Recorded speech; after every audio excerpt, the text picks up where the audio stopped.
Welcome to Gallant Conversations. Gallant is a business-to-business consultancy specializing in industrial innovation. We drive growth for our clients through strategies and insights in brand management and strategic communications. If you're in an industry focused on progress at the macro level, we're here to facilitate a conversation, starting now. I'm here today with Henk Kombrink with GeoExpro Magazine. He is the editor-in-chief there, and then he has got quite a few other interesting geology and geosciences pursuits. So today we're going to dive into all of that, and what I'm particularly interested in is sort of this journey that he's gone through. So you studied quite a bit of different things. I did, Brandy, and thanks for having me, first of all. Yay! Yeah, maybe taking you back to where it all started, I think. Yes. Being an 8-year-old, I grew up in the countryside in the Netherlands, and we used to dig holes in the garden. And I remember vaguely, I was thinking, okay, this is all sand. How did it really get here? And it really sparked my interest. I didn't really do anything with it at the time. Mm-hmm. But I think that was the first seed that was planted, like do something with the subsurface. Mm-hmm. Mm-hmm. So yeah, that led me to study physical geography in Utrecht. What's your favorite map? Favorite map? I think during my studies I worked on mapping the fluvial architecture, as we call it, of the Rhine-Meuse Delta. So the Netherlands, there's a few big rivers, and they've been there for thousands of years. So they left behind all sorts of sand bodies, and we mapped them using, drilling our own holes. And so that map that shows all these rivers that flowed over thousands of years, where there's thousands of boreholes were drilled to compile that map. It's really colorful. I think that is one of my favorites. Your favorite one. And this was for your master's, right? Yeah. Okay. Yeah. At the time in the Netherlands, we didn't have the bachelor-master systems yet. It was just basically one period of 5 years, 4 or 5 years. Yes. And then you went on and you got your PhD in geology. Indeed. Okay, so tell me about that. Yeah, so physical geography, I studied processes really acting on at the surface right now, coasts, rivers, etc. But during my PhD, I dived a lot further, deeper down into the subsurface, and I was just attracted by that. And so it was still in Utrecht. So I didn't move far, but it was with the Geological Survey and the university. And I looked at wells and seismic data, specifically targeting the Carboniferous of the Netherlands, which is deeply buried to about 3 kilometers. And that really introduced me in petroleum geoscience, which I hadn't really been exposed to at all during my studies. And now you're in Aberdeen, and the thing that I think is kind of interesting is the landscape is so vastly different, right, from Utrecht, and it shapes culture, right? I mean, do you think that's true? That the geology, in many ways, shapes our day-to-day lives, our culture, the way we interface as human beings. Talk to me more about that. Well, I think if I compare the Netherlands to Scotland. I think we can go back a long way. The Netherlands is a flat country. It's a delta. So it has been a major settlement for so long. And I think that is still the reason why today the country is so densely populated. Okay, because it has been a trade point, basically, for so long. And I think that has shaped our culture, and I think it has shaped me to an extent. Tell me more. Yeah. Tell me more. Well, like I say, it's been, I think the nation itself and its people have been traveling the world for so long, and also I think in combination with that, I think we are Calvinists, so it's fairly we are tight on spending money. Except I think that is at least that is really my family's background to quite an extent. But so at the same time, explain to the folks that did not have the luxury of a liberal arts education like yours truly. Explain Calvinism to folks. Well, Calvinism. Let's not dive too deeply in it. But I think because I'm not religious anymore, even though I come from quite a religious family, but I think I'm still having something of that ingrained in me, and I think that's especially related to being mindful of how you spend money, working hard, being disciplined, and not allowing yourself too much of free time.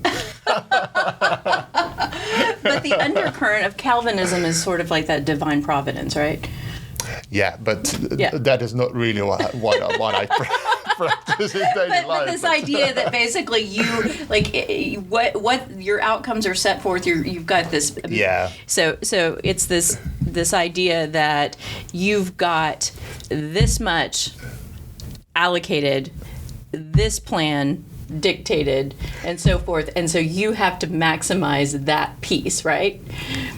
True, but that is not something I particularly believe in that much. Yeah. But I think there is still an undercurrent. I feel that there is still an element of Calvinism in me, as well as in my family. I see that with my siblings as well, and I find that fascinating. It is, even though you're not so much believing. Okay, this is something that God always wanted or wanted me to do. Right. That's not something I particularly believe in anymore. But the resonance of the culture. There is a strong. Yeah, that's so interesting. And so now you're in Aberdeen. Now I'm in Aberdeen. Okay, and so talk to me about that, because I think Aberdeen is exquisitely. If somebody said, would you like to move to Aberdeen? Absolutely, tomorrow, today. Are you sure? Yes, I love it. But now I've only been there. I've never been there in the dead of winter. So. Right. Yeah. Because compared to Houston, it's a different place. Yes, yeah. What's your favorite part about that?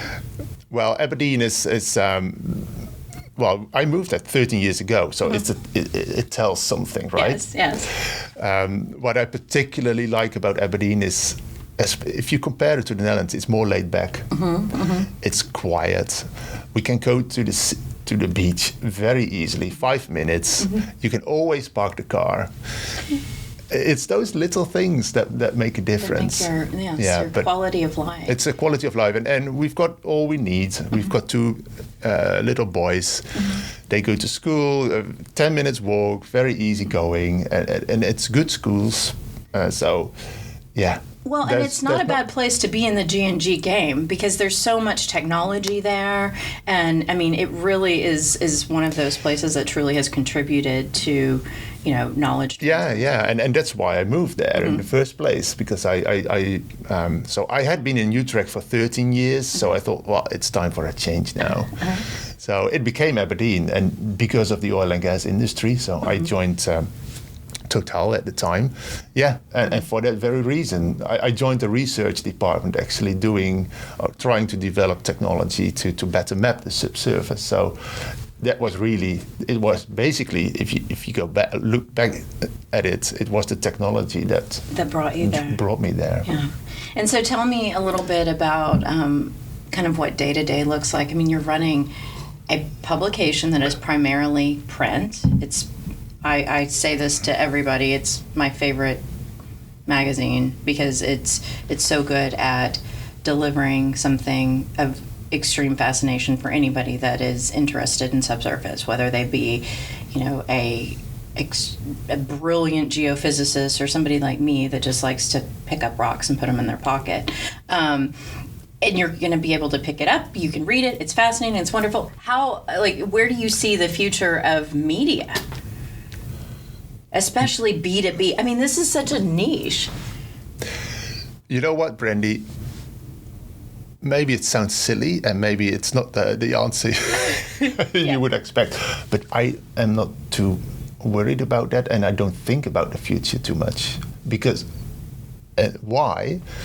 Because I like what I'm doing. Yeah. And I've been doing this for 2 years, a little bit more than 2 years now, and I've grown into it. I find it's a challenge to fill the magazine every time. But regardless what happens, maybe printed media at some point it becomes too difficult for us. But then I look back at a few great years.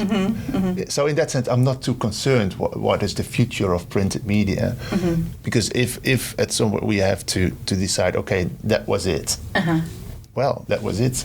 I'm going to do something else. So you're just like, you're laid back about it, so you continue to produce a fabulous product. And maybe it's also because this keeps me so busy, I don't really have a lot of time to contemplate about the future of this type of media. I love that. Yeah, it means that you're, like I said, you're producing it. So, I mean, but, okay, talk me through, this is something that, I've been an entrepreneur for so long, I forget about those wonderful first few years where I remember one time I was so busy that I brewed a pot of coffee and forgot about it. And I was like, what's that smell? And I looked back and I brewed the entire pot of coffee onto the floor because I didn't put the carafe in.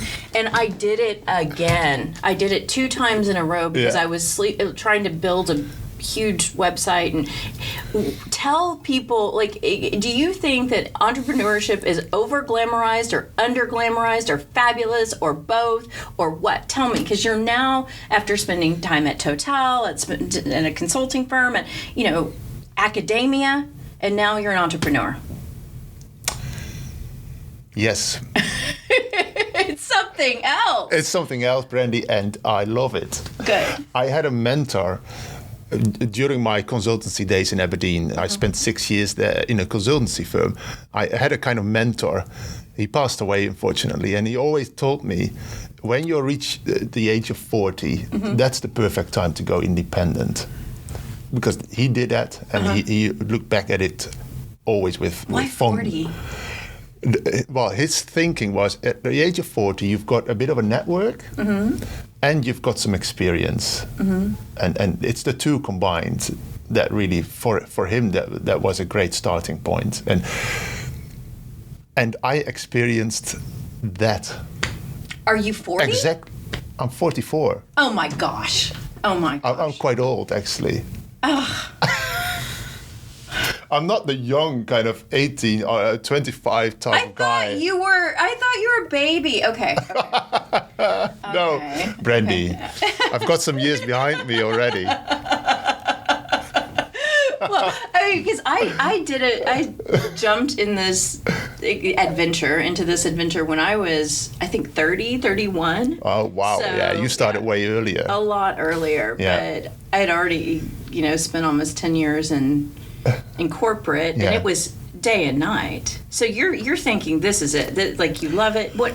I love it, especially because I am now the big attraction I find is that I'm the boss of my own time. It doesn't mean that I've got a lot of spare time. I work more than I did before, but it's on me to determine when and where. And I love business development, to win business for whatever I do, and to process things from an initial conversation that ultimately ends up in a contract or a sale or an article for the magazine. And I think doing that for your own business is so different if you do it for your manager who tells you what to do. And that's for me, that's the essence. But at the same time, I'm not going to say, well, I will never go back to corporate, because I think you can't predict the future. But at the moment, I will never go back to corporate. No way, no how. And I love corporate. I love corporations. I love the culture I love enterprise. I love all of that. And I love being able to walk in and then walk back and sit in my own little office in my own little world. So it's kind of the best of both worlds, right? Because you get to hang out with people that are in these large enterprises. Yeah. So you don't lose that. Oh, no. Exactly. I don't, because, well, I was made redundant at the start of the pandemic, and that triggered all this. It wasn't like I made a conscious decision, okay, I'm now quitting my job. In a way, this just happened. And I'm not alone in this. This happened to my mentor had the same thing. It just like appeared. He was made redundant, and then, okay, what do you do? But yeah, it's been great, and I think I've always had a mindset of taking initiatives, etc. And so I work from home ever since, but I'm more exposed to the world, as you say. Yes. In the things I do now than I was when I worked corporate, because you just had your projects that were thrown at you, and that was it. Yes, I think that's so true. Okay, what is your favorite interview that you've ever done in these last few years? Like, it's a good question. I have to think hard. This is a deal maker, deal breaker, Hank. It is. Don't make anybody mad. Well, I've got a few, but maybe one of them is I do interviews with people from the industry for the magazine. For each issue, I do one kind of interview about someone's career in the oil or geothermal sectors, whatever, but as long as it's related to subsurface. And one interview I did with a guy who developed his own technology to better log wells, for instance. So he worked as in the field doing these logging jobs, and at some point he had this spark, like, okay, it needs something to run these things much better. And his story, but it wasn't really like an interview. He just told me everything. It took 2 hours or so. But it was so fascinating to hear someone's journey. And it all begins with a spark. And to hear how he managed to develop this from scratch, finding a workshop somewhere in the Middle East that could do this for him, and then ultimately leading to a first trial in the Gulf of Mexico.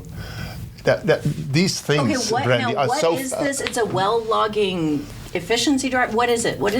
Well, it is. So if you log a well after you drill to the final depth, you lower a tool that is attached to a cable. Right. But if the borehole is slightly deviated, the cable tends to stick to the edge of the hole, and that results in friction, and sometimes it really erodes itself into the side, so it gets stuck. Gets caught. And all he did was to attach a device to these cables such that they are a bit further away from the edge. He put a pool noodle around. Indeed.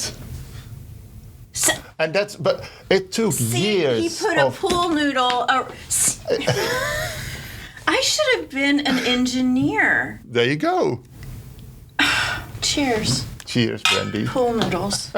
It's what's for breakfast. Oh my gosh. Okay. But it's those stories. Those little tiny things. Yeah, and it looks so simple if you look at an image of that particular tool. You think, okay, why does it take years to develop this? But it does. Most of the time, it's because things that are simple are constantly overlooked. I mean, that's why. Yes, and to find companies wanting to trial this in wells that are costing $100 million. Finding a company, and that's something I'd like to tell you. Yes. How that's something unique to the US. Because in the US there is that entrepreneurship also with the big corporations. If you have a good solution, we are going to try this. And in multiple interviews I've had with people, the US has always cropped up as a place where there is a willingness to try something new. And it's not because, oh, we like you. No, it's a money-saving exercise at the end of the day. Mm-hmm. You know, it's so interesting that you say that, because I appreciate that we may be better at it than most countries, but I still think people need to take a little bit more risk when it comes to technology. And I get it. I understand the safety aspects. I get it. But, you know, nobody wants to be first in this industry. Nobody wants to be second. In hard tech in general, not just oil and gas, not just geothermal, in hard tech in general, anytime the stakes are high and you could junk a well, I mean, that's a bad day. That's a very bad day. Yeah, But you know, I think that we can still do better. I think we can still be a little bit more comfortable taking calculated risks. Yeah. I think that's what I hear a lot too, that the industry is conservative and it takes a lot to actually try something new. Mm-hmm. But yeah. Do you think, so what I'm thinking, this is, now I have no basis for this, but I'm thinking that because of AI and much more sophisticated modeling, that we'll be able to run field trials a little bit earlier, because some of that perceived risk will be assuaged in more sophisticated modeling, and then you can, you know, put the hardware in the field, even though it's not like real yet. You know, it's been proven out. It's kind of like, you know, I'm sure you've built things and you see it in your mind's eye, then you sketch it on a piece of paper, and then you build it, and then you mess with it. It could be anything, like anything. Yeah. It could be a sink. I've never built a sink, some Lego, like whatever it is. I've built a lot of trade show booths and brochures and things like that. And by the time it's a real thing, everybody's like, "Oh, you must be so excited." It's like, no, this has been real for me from the get-go. Yeah. And I think that if you can make things more real for people to experience something a little bit closer, then that lowers that perceived risk. And then we're going to be like putting all kinds of fun things in the ground. You think that's true? I don't have a concrete example of that, but like you say, I think AI, well, like digital twins, I think that is something that can potentially convince managers a bit easier to deploy something, because you can really show it how things work a lot better these days. So about that might be talk about digital twinning, because when I first heard that term, I literally thought like you're gonna have a little cyborg twin. Like I have a digital twin, and her name is what? But no, it's twinning it's prototyping digitally, right? Is that pretty much what it is? That's how I interpret it, because I don't really have too much exposure to it in a way, Brandy. But at the same time, geologists working in oil and gas, they model a reservoir. They make a detailed model of a reservoir before a well is drilled. After the well is drilled, they refine it with the data that the well retrieved. In some ways, you can say, well, that is a digital twin of what is down there. Isn't it? It is. I mean, I guess, but that's not. I was hoping for more. Yeah, Brandy, but it's that's not. That's what I mean. Like, I think we need more. We need better digital twins. That's what we need. We need better digital twins. And we're getting them. Well, this is definitely something that is, but actually, well, so I went to Image this week, and we've got a section in the magazine about these things. So I chose a few talks related to digitalization and technology, but I haven't heard the word digital twin this week. Because it's typically applied. It's really interesting that you bring it up. Yeah. It's typically applied to a 3D model. Exactly. And I think it is more digital twins. I hear about digital twins when you talk about refineries, for instance, or hardware, pipelines. Right. Yeah. Right. And that is something that So it's the nuts and bolts of this industry where digital twinning, I think, is a bigger thing than in geoscience. But is a seismic data set a digital twin of a reservoir? Is it? I mean, that's what you're kind of proposing. I think it's interesting. It is a digital representation. It's a representation of the subsurface, but to call it a digital twin, maybe I haven't really come across people. I mean, I know, but like that's kind of interesting because it would be a digital twin if you could mirror the physics, right? If you could mirror the temperature, the pressure, all of those things. So if you could somehow essentially create synthetic data, yeah. So tell me about that. Does that exist? Like where it actually does moves? Well, yeah. Well, people make synthetic data sets, which right. in a way. But they're not dynamic, are they? Oh yeah, you can do that dynamically. See, I haven't been in. But making a synthetic data set is really to try. Okay, so you model a reservoir, for instance, thinking based on a concept you've got in mind. You model it, or you build a model in a computer, and then run seismic over it. I thought you meant like with plaster of Paris and paper mache. It happens too, Brandy. No. Get some popsicle sticks out. No. Anyway. But yeah, it does happen, and then you generate a seismic cube. And then you compare it to the seismic data you acquired to see, okay, what is the match? So I think that comes close to...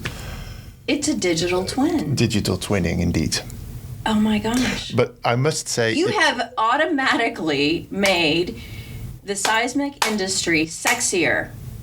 Who knows? Dropping that nomenclature. It's perfect. Okay, we got it. Got it. Digital twin. Seismic is digital twinning of the subsurface. You're welcome. Hank says so. Hank says so. Okay, good. Well, so what if folks want to learn more about the magazine, learn more about some of your other projects? We didn't really touch upon those, so we'll have to do that. I want to get you and Eric Sundby at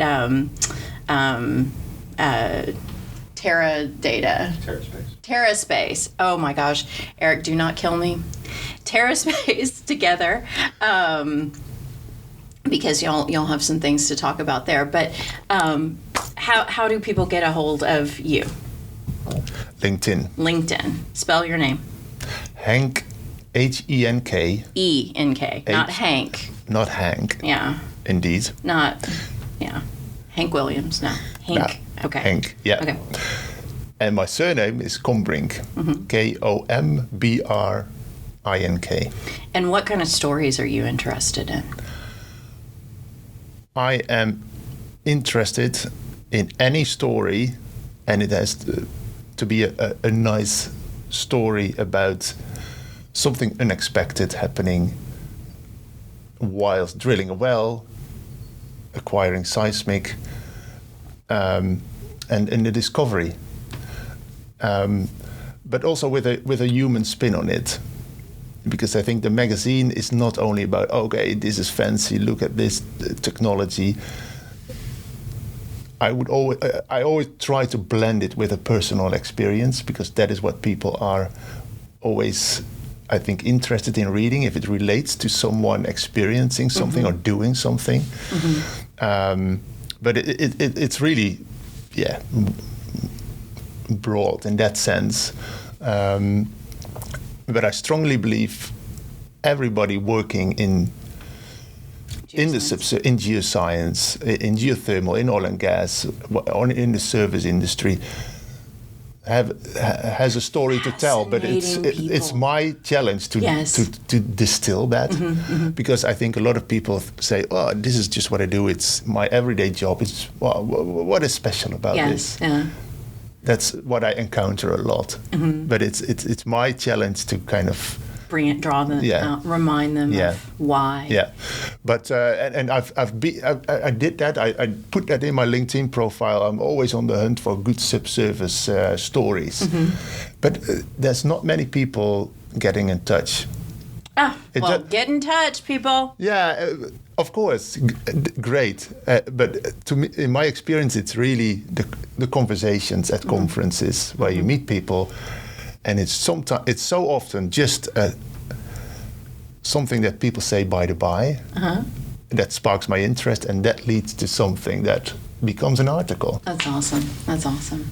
Well, listen, thank you so much. Oh gosh, no, really quick before, you're going to Spindletop today. Yes, I am. Okay, in Beaumont. I apologize. We tried to move Spindletop into Houston, but so what tell me about that. Like, is this like making a pilgrimage, or is this just like Well, because I'm a geoscientist, and I've had a fascination for the history of the industry for a while, which also brought us to Pennsylvania, for instance, where the first oil boom happened. Right.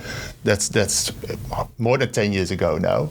But yeah, being in Houston now... The first oil boom did not happen more than 10 years ago. No, Hank made his pilgrimage to Pennsylvania 10 years ago, to be abundantly clear. Indeed. Although, about 10 years ago, there was another boom in Pennsylvania, so there's that. So, yeah. Exactly. Thanks for that. No, my pleasure. But yeah, being in Houston this week, I thought Spindletop is a place to visit, because that's where the first oil discovery was made, or the Gusher well. The Gusher wells, yeah. So yeah, I'm looking forward to see it. I think let me know. I have all these ideas that they can make it a major tourist attraction. Maybe it already is. I'll write them a letter.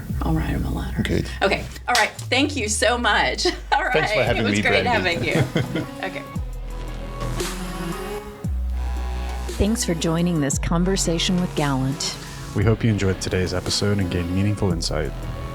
If you find this entertaining or helpful, subscribe and leave us a review. And don't forget to share this conversation with your network. For more resources and to stay updated with Gallant Insights and our amazing client portfolio companies, visit gallantculture.com. Join us next time as we continue to explore perspectives within the industrial innovation space propelling us forward. Until then, we ask you to stay thoughtful and curious.